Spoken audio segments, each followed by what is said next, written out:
Brought to you by the Every Dollar app. Start budgeting for free today. Sarah's in Salt Lake City. Hey, Sarah, what's up? Hi, how are you guys? Better than we deserve. What's up? How can we help?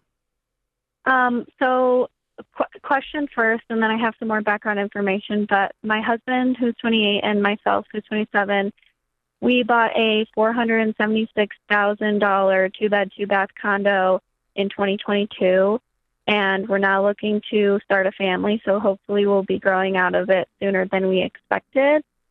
My question is, how should we tackle the mortgage in our particular situation? Should we be solely focused on paying off the mortgage, or should we focus on other wealth building?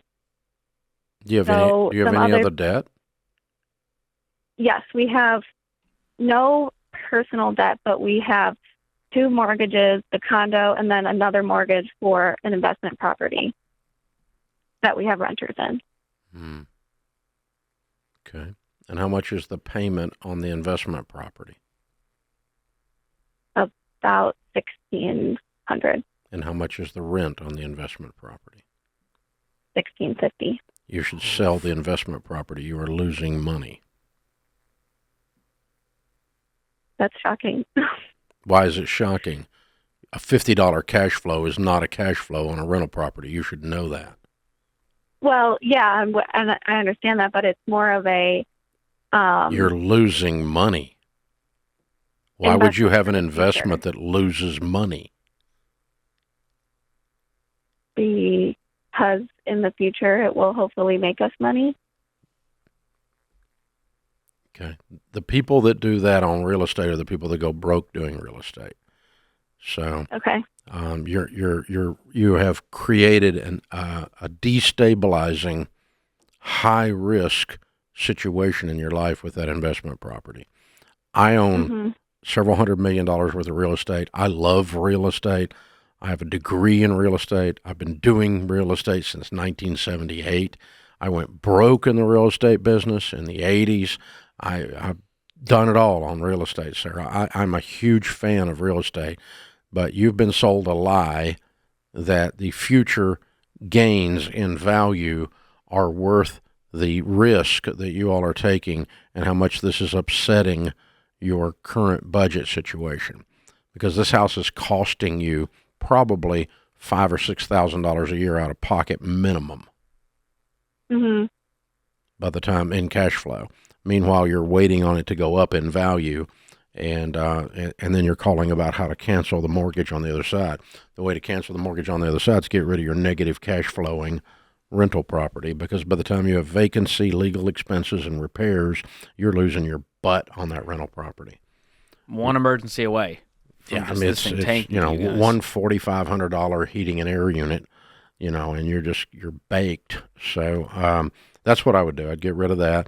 As far as the current property that you're in, if you want to get rid of the mortgage on it, that's fine. Start paying the mortgage down out of your income. And then when you are ready to sell it, to move to a different property because your family situation changes, then I would sell it. But right today, you don't have to worry about that because it's just in the future, we're going to have a family. And I Googled it, Dave. Babies can live in condos, turns out. So you'll be okay in the You mean Google said that? Google said it. It told me. Then if Google said it, then. You don't need a whole lot of room to just put a crib in there, a little bassinet. The baby will be okay. It won't know the difference for the first 5 years of its life. Says the father of a 4-month-old. There you go. I speak from experience now, Dave, as a new dad. Yes, you do. They don't take up much room. They're so fairly tiny. Small. Yeah. My dogs take up more room than they do. Your dogs take up a lot Sprawling of room. on They the take bed. up emotional bandwidth, too.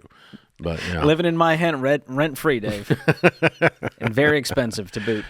Yeah, Sarah, all real estate is not good. Only real estate that is paid for and is not causing you problems financially is good. And your property is not a good property. You're in a bad situation with it. I can't stress that enough. I know that's bursting your bubble that you read somewhere that caused you guys to do this horrible deal, but that's what I'm here for. I'm not a dream killer. I'm a nightmare preventer. Ooh, I like that. There's a difference.